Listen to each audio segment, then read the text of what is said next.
So we're looking at the Book of Equanimity, case 10. Joshu sees through the old woman.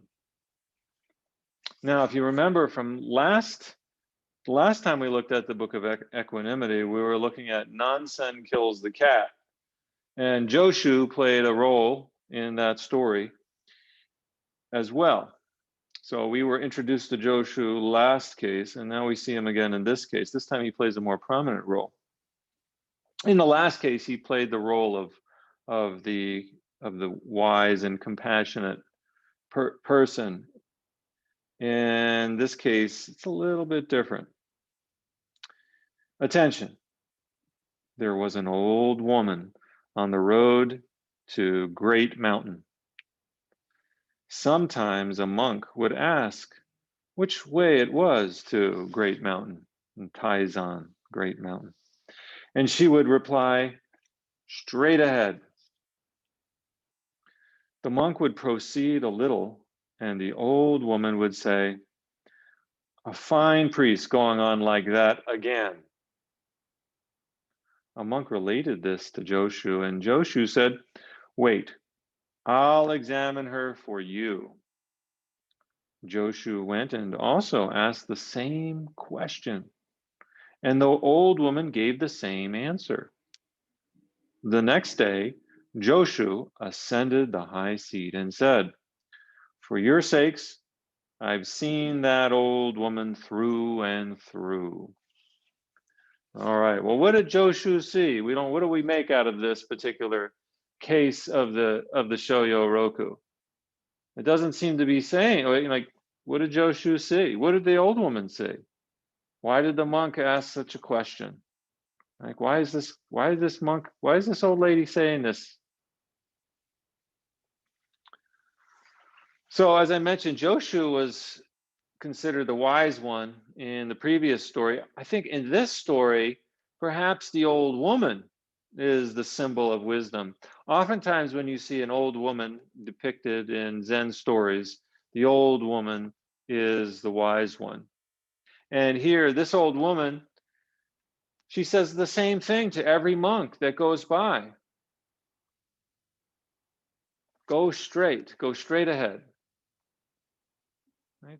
So this go straight could mean many different things. It might not be, she may not be giving a direction at all. She might not be telling the monks which way to go in their physical journey, but in their spiritual journey, right? Keep your mind on your path, keep going. Doesn't mean go to that place, go to that mountain over there, but right here is your practice, right here, right now. Go straight ahead. It's right in front of your eyes. There's no place that you have to go to if you're going to go train as a monk. And the old woman, perhaps she knew that. Perhaps she knew that there was no special place to go, that Taizan is not a physical location.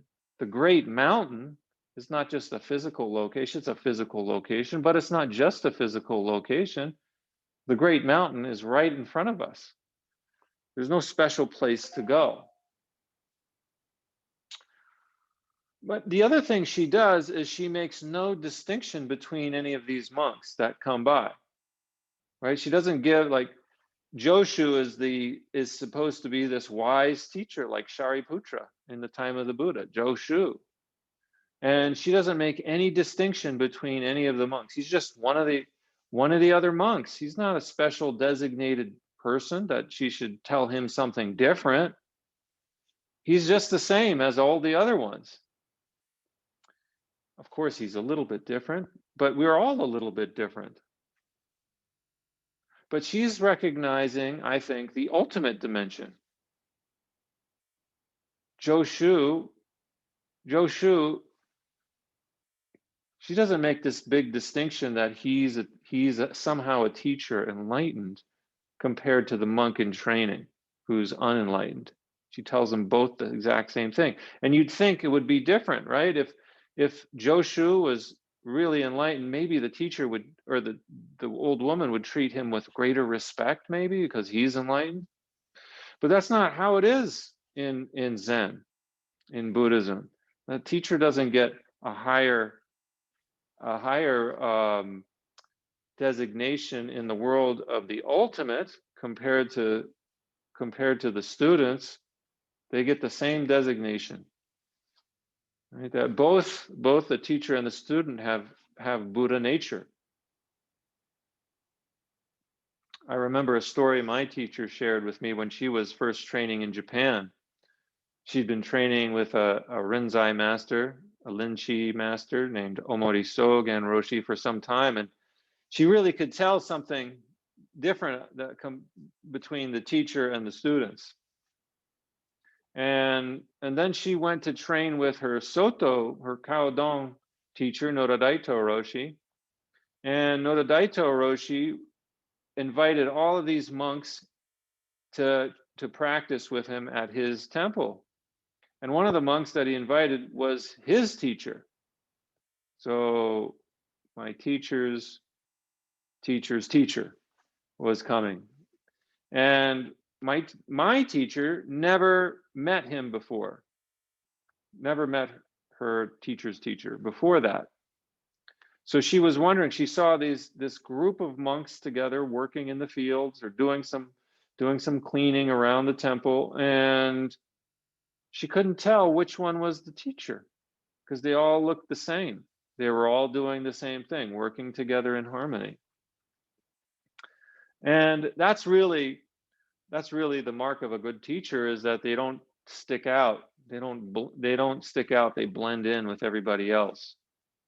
That's a good one for us. That's a good one for me too. Like, if I'm trying to stick out, somehow be different or more special, more enlightened than everybody else, that's not our practice at all. I'm just the same as everybody else. And in the Fukan Zazengi, the universal instructions for Zazen that Zen Master Dogen gives, he says, make no distinction between the sharp and the dull-witted. Make no distinction between those who are really smart and those who are really stupid, right? Because they all equally have the Buddha nature inside of them. There's no need to make any distinction there. Make no distinction between the smart or the dull, between the wise and the immature. All right. So I think one other point I want to make about this is this old woman comes across as being very focused. She says the same thing again and again and again without pause. And it's like when we're focusing on our breath, we got to come back, right? And there's no distraction. There's no distraction in our mind. We just stay with our breathing. And I think this message of not being distracted, like the old woman's really clear. She knows who she's seeing as they go by. She doesn't get distracted by these fancy teachers, etc. She stays with it. Same thing again and again.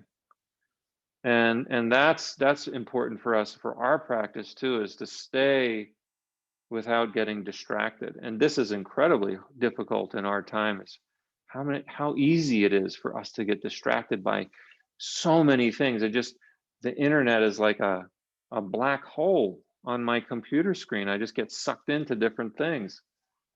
And that's not our practice, right? We want to stay focused on what our point is, what our purpose is.